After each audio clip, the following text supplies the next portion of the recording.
Yes, ladies and gentlemen, welcome to the talkSPORT Darts YouTube channel. Luke Littler has gone back. Only 18 years of age, and he has 2 world titles to his name. It's mental. It's crazy to think that he's only one behind Michael van Gerwen. Like, I'm lost for words. Like, honestly, generational talent, absolutely unbelievable. Beating Gian van Veen 7-1 in sets, and joining me to look back at all of the action is 2012 World Championships runner-up Andy the Hammer Hamilton. Hammer, how are we, mate? Good evening, Harry. I'm very well, thank you. Good stuff, mate. You obviously sat in like all of us watching the final play out at Alexandra Palace.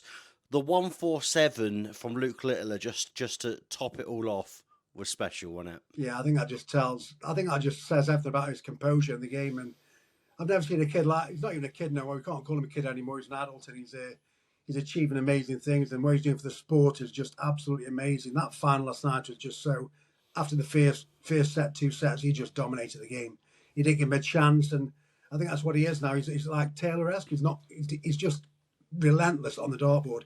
If you have a chance, you've got to take it, and that pressure, having that chance to take it, puts more pressure on yourself. And I think what he's doing now is just taking the game to another level. You said Taylor-esque then, and I'm on social media. You see a lot of goons, as I like to call them, and someone said, Littler Taylor wouldn't even be able to get to a double if he was facing Littler. And I was like, that is absolute nonsense, because people speak about Taylor in the 90s and early 2000s like he was an 85 average player. Taylor was still averaging in the hundreds. Like, the fact that people are saying that Littler wouldn't let Taylor get to a double, I think is absurd. What do you think about that? Oh, I played Phil Taylor. I know what it's like. I've not played a little Littler, but I can see the game from this side, and I know what it's all about. And Phil Taylor was more relentless than anybody. You would never get a slack dart off Phil Taylor. I know Luke has a few slack darts, but he made up with the big scores. But Phil Taylor was the most relentless person I've ever seen or played in my life. And he's just relentless, standing behind you. And if you lose a checkout, if you don't take that checkout, he takes that out. We go back to 2013 finals, Adrian Lewis. He had 108 average. He's saying he's having an 85, 95 average? Oh, no way. I think Luke Littler, Phil Taylor, and their prime, it would be a great game. But we can't. The comparison's just too far in between now. Hopefully, we'll be able to get like an AI, in the future of them at their primes playing each other, and it would just awesome. It would just be fine margins. That's what it is. If you look at last night, yeah, that's what it is. Fine margins in the game. Andy, Luke Littler spoke to talkSPORT off the back of the final. Is what he had to say. Tonight's very special. Going back to back, first time anyone's done it for 10 years since the great Gary Anderson. And yeah, I'm added to the list of people to go back to back. Does that mean the emotions differ from last year? If you compare and contrast how you felt a year ago tonight to tonight?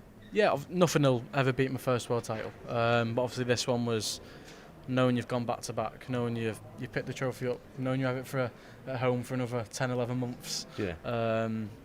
And yeah, just to see the family and the friends just so happy. They put all their effort in, driving down back into hotels, all this and that. That's what happens behind the scenes, and I can't thank them enough. 2026 then, what do you think is the best sort of scenario solution for Luke Littler? We've heard whispers that himself and Humphries won't be playing in as many Pro Tours, if any.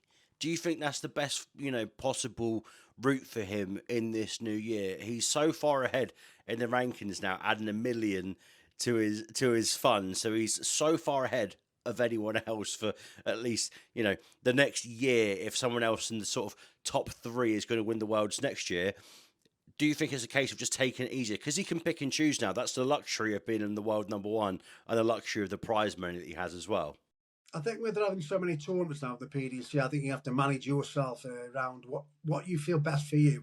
Obviously, don't overwork yourself. I think just got to do what's best for you at the time. It's like for me, if it was me, I want to play every one because I'm that ambitious or that committed to darts. I'd play every single one. But at the end of the day, you don't want to burn out. And I think the way the game's going now, you could play every single week if you wanted to, but you've got to keep your ability to the best what you want to be. So you've got to don't get a burn out. You don't want to lack that energy. So I think manage how many you do miss some, but don't miss them all. The fans still want to see you on that Players' Championship final. So it's all about the fans all want to see you as well. You've got to look at both sides of the game. It's not all about just the players, it's all about the fans as well. Do you see Littler's reign? Obviously, world number one is going to be there for quite a few years now with the prize money. What did Taylor do? 8 in a row from about 95 up That's until right, about 95, 2002. yeah. Do you see that being possible with Littler? Because someone messaged me last night a bit saying that darts is turning into a farmers league, and it isn't. But I think if you actually look back over the whole thing, if you break down the tournament to a T and Luke Littler did have an easier route compared to someone like a Gian van Veen. In my opinion, Littler's only test was Rob Cross. And also, I think that went off Gian van Veen. I think he played his final in the semi-final against Gary. I got his body language saying, "I've got to the final now," and he didn't care what happened in a way. But I think he played his final against Gary Anderson. If he had took that game to Luke Littler, it could have come a completely different outcome. But obviously, you're playing that final and you get an awe of the final on that stage. I think sometimes the occasion gets to you, and I think it got to Gian on the night. Where do you think it dropped for him? Would you reckon it was that 170 at the end of set 3 that kind of really deflated him? Because I think then going into set 4, I think he lost 3-0 in legs after that as well. Yeah, and you can see his body language and all his body language dropped. You knew he wasn't getting. He had no fight in him to get back in the game. I think some people mentally need that fight. I don't think Gian had that fight into him. Then once he got down, that was it. He was down. He was out. You can see that in his body language. I just think if he had a bit more mental, I think more experience to be on that stage, I think we'll have a different Gian in years to come. He's got to learn a lot because he's a great player, but also about getting the experience is the main thing. You were runner-up in 2012 to Adrian Lewis, so you've been in Hian's position. From your experience, what advice do you have for Hian going into this new year, and how does he pick himself up? Because even though you're so close with AD, and you're both from Stoke, both same neck of the woods, know each other very, very well, but there must have been a part of you that obviously you've gotten up to that level, you've lost in the final. It's an incredible achievement regardless, but there must be an element where you feel quite down about it. What's the advice that you'd give to Hian in the situation that he's in at the moment? Yeah, I think this game's about the mental side of the game. You can't just forget what's happened, but you've got to take it on the chin, take it as a positive. You got to the final, the last two were in that final. You and Luke Littler in the final, so you've done a lot better than 126 other players. So you've got to take the big positive, not negative. You're always down when you lose, but you're going to lose more than you can win.